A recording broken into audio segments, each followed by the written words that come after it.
Society induction here, and I had to be at a meeting in Andover, and I happened to be fortunate enough to sit next to Dr. McGrath, the superintendent from Andover, who proceeded to almost attack me because she couldn't believe that some of her students from Andover hadn't been accepted. The acceptance letters had just gone out, and as I explained to her that perhaps this child or the children that hadn't been accepted did not have good attendance, their grades possibly were good, there might be discipline problems, and that there were many factors, just as Petra had said, that come into this. And I think the assumption is that my child applied, of course they're going to get in.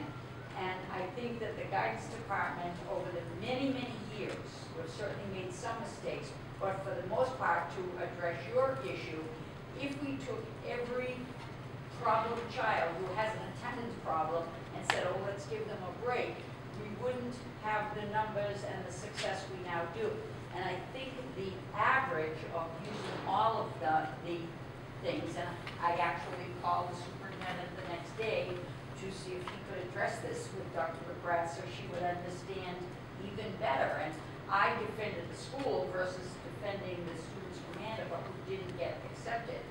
And I just think that the numbers here, one of the things we've also found out over years past, whole neighborhoods of kids tend to apply.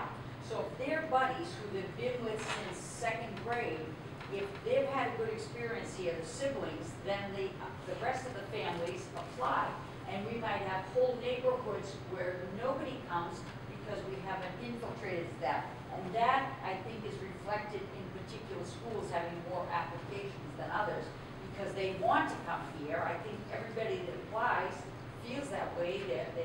They want to come in, and then when they don't. But as Tom said, the process is in place that if they are not accepted, they can appeal that, and in some cases it goes through for them, and in other cases there isn't room. But are you sure you're not medicated tonight? No, I'm not. Mr. Andrew? I just have a quick question. The chiefs of Hypo in Lawrence, the med school says 28 accepted, 29 committed. And Leonard, it says 33 accepted, 34 committed. And in Weatherby, it says 15 accepted, 17 committed. I think that's y'all, right? Right. And also, just one other thing. Oh, St. sure. Monica's is in the phone. Should be in the phone. Okay, because it's Sure. You have it on. Yes. Okay, thank you. Thank you. Anything further? Mr. Ross? Yeah, could you just elaborate on the discipline and the attendance procedure we use? Sure. Versus the selection policy? Sure. Those are two categories where the schools are required to give us official reports.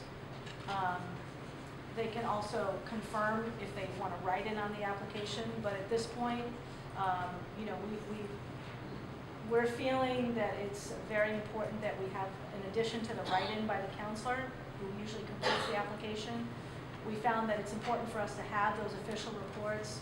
Last year, one of the, I think it was a Lawrence school, I apologize, I don't remember off the top of my head, but we got a phone call saying, you know, we can't generate all these reports, and yet we had all of the other reports from the other schools. So in order to be fair and consistent, you know, and we worked something out. You know, I spoke with the head of that school, and we had a different kind of report presented to us. But it is important that we can count on that information to be accurate. It is something that any school with even the most basic technology can print out. It would include things like, to be on our radar, we would look for things like repeated detentions, repeated discipline infractions. Typically, the school software that is used will explain